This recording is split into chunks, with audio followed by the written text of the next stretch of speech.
Kyoukai no Kanata, or Beyond the Boundary, is a lovely little anime.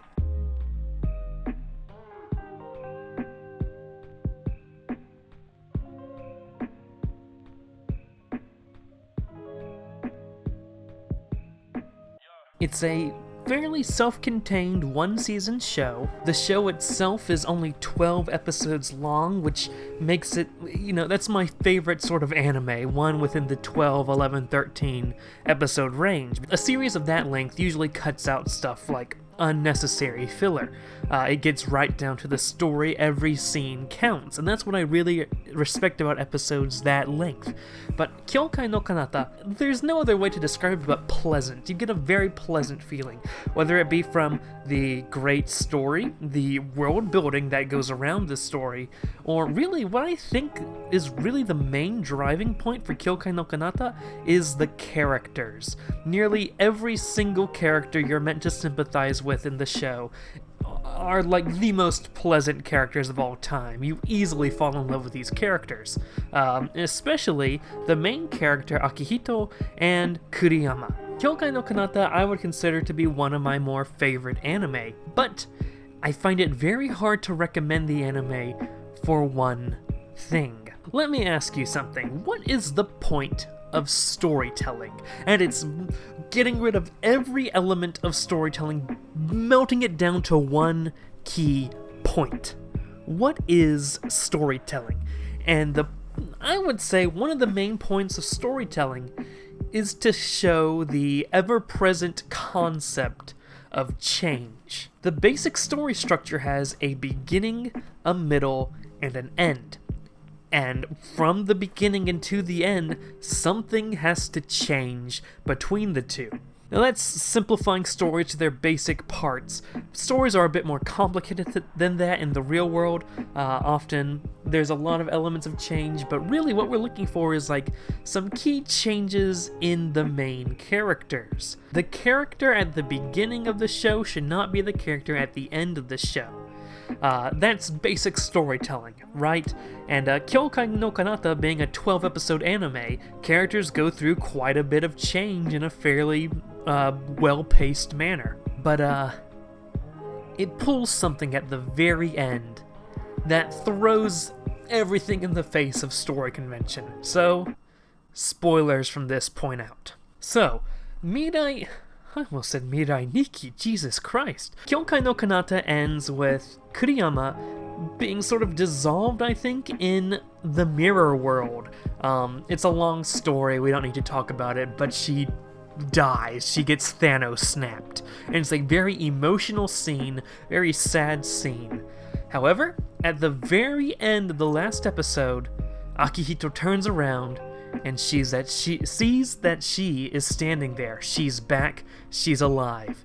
And it's like a moment of happiness because she's back, she's alive, she's not dead. But then there's a question of, well, how did she come back? Because that's sort of weird, right? Well, don't worry, there are two Kyoukai no Kanata movies. Now, the first movie is really just a recap of the original series, and I don't think it's that good of a recap, if I remember correctly. To be honest, it's been a while since I've seen this show. Recap movies often don't really do a good job at what they're supposed to do to give you the full spectrum of what you needed to know from the show, or to get the emotional impact from the show. But what's different from the compilation movie is that it's setting up for the sequel, which is an actual movie that carries on the plot of the show. However, there's one key part to the sequel movie that you need to watch the recap movie for, because at the very end of the recap movie, they reveal that Kuriyama is back, but she's lost all her memories. One of the key points of Kyoukai no Kanata was seeing how Kuriyama's relationship with Akihito changed from the beginning, just trying to kill him, to becoming really, really close by the end of the series. Wow, that took me a while to say that. However, the recap movie reveals she lost her memory, so it's like, oh no, well, we have to fix that, and there's another movie to cover that. There's a movie to explain how she came back, and, to get her memories back, so you watch that movie. And they sort of explain how she comes back, but they don't resolve one key thing and that's the memory stuff. So by the end of the second movie, and thereby the end of Kyoukai no Kanata, Kuriyama just doesn't remember what happened in the series. So,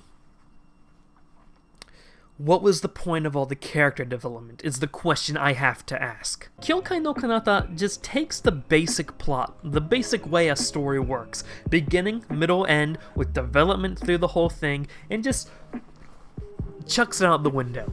Because when one of your main characters just literally mentally resets to how they were in the beginning, why did you tell the story? You know, that's the main... Why did you tell this story if one of the main characters isn't going to come out of this with any development? Like, it's almost meme level of how how much they just chucked basic story convention out the window. And I'm okay with, oh, we're gonna play around with the story structure and do something different. Sure, but there are certain fundamental rules of basic structure that you cannot disregard. But you know what? Kyoukai no Kanata just kinda did it with no fear. So yeah, like I said, that raises the question, why did you tell this story? There was no point in telling a story if the character does not get any development out of it. Which is so sad from a 12-episode anime when those types of anime tend to be really driven by change.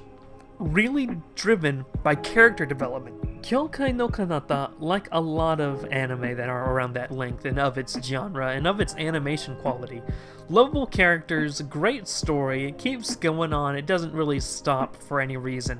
And I've left Kyoukai no Kanata with generally positive thoughts of the show, but I can't help but have my experience feel a bit stained by the fact that nothing happens. The fact that the main character loses her memories and doesn't remember the entire show.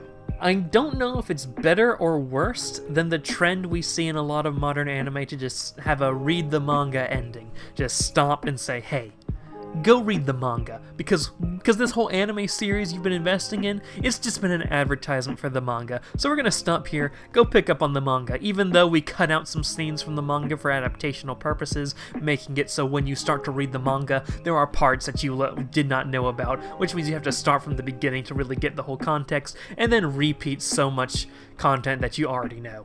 Isn't that... Yeah, I don't know which is best, to have a read the manga ending that's infuriating, or to just make the story pointless. But yeah, that's my thoughts on Kyoukai no Kanata that I've been having lately, that I've just been having seething through my mind, even though I watched this show years ago. Love the characters, good story, I just wish it mattered in the end. And that's going to wrap up today's video for the Commander Radix channel. Tentatively, we'll see how far this goes, but right now I'm going to be trying an upload schedule of Saturday, Tuesday, Thursday. 3 videos a week, with of course the option for me to upload bonus episodes elsewhere in the week. Basically, the reason I'm trying to do 3 videos a week is because I've been working over on the Lazy Koalas channel, trying to set up more content on Lazy Koalas. If you don't know who the Lazy Koalas are, they're my group channel, where I get together with my other friends and we do our content there. So subscribe to the Lazy Koalas channel if you have not yet, because you're gonna be seeing a lot more Radix over there as well. And so to compensate for how much I've been working on the Lazy Koalas stuff lately, we're gonna shrink down. The goal was to do daily uploads on Commander Radix. We're going to shrink that down to 3 videos a week. We'll see how far that goes. The plan is to have Saturday and Tuesday being just general Commander Radix videos on whatever I do, you know, of all my mini-series, and Thursday being kind of a Transformers day for something related to more Transformers stuff, to appease those Transformers, by the way. Which, by the way, what do you come to this channel for? Link is in the description to a channel survey that we've been running right now, so please, for the love of God, I'm trying to get 50 responses. I only have like 37 right now. People who haven't even subscribed to my channel are doing the survey. What's your excuse? Survey is down in the link below. And yeah, that's going to wrap up this episode. Subscribe to the Lazy Koala, subscribe to this channel if you have not yet for more nerdy content. Follow me on social media, all my links are in the description, and have a great day, ladies and gentlemen. Bang.